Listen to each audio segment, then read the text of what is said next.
பொதுமக்களை அரிவாள் கொண்டு தாக்கிய வழக்கில் தலைமறைவாகி இருந்த குற்றவாளிகளில் ஒருவர் போலீசாரிடம் தப்பிக்க முயன்று செய்தபோது கால் எலும்பு முறிவு ஏற்பட்டது.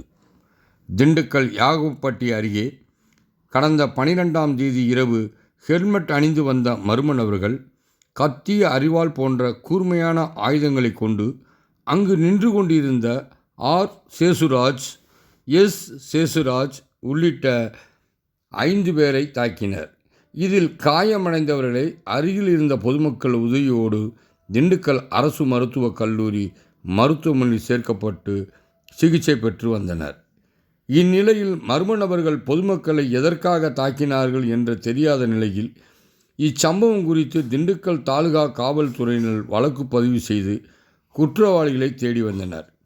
இந்நிலையில் இன்று இவ்வழக்கில் தொடர்புடைய குற்றவாளிகள் நல்லாம்பட்டி பகுதியில் பதுங்கியிருப்பதாக தாலுகா போலீசுக்கு ரகசிய தகவல் கிடைத்தது.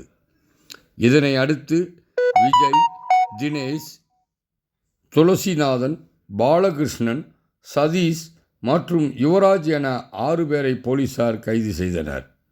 இதில் குற்றவாளியில் ஒருவரான யுவராஜ் போலீசாரை தப்பி ஓட முயற்சி செய்த பொழுது யுவராஜ் தறிக்கு கீழே விழுந்து எலும்பு முறிவு ஏற்பட்டது.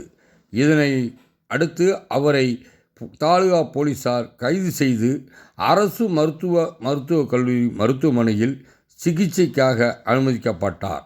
மேலும் எதற்காக 5 நபர்களை தாக்கினார்கள் என்பது குறித்து தாலுகா போலீசார் விசாரணை மேற்கொண்டு வருகின்றனர்.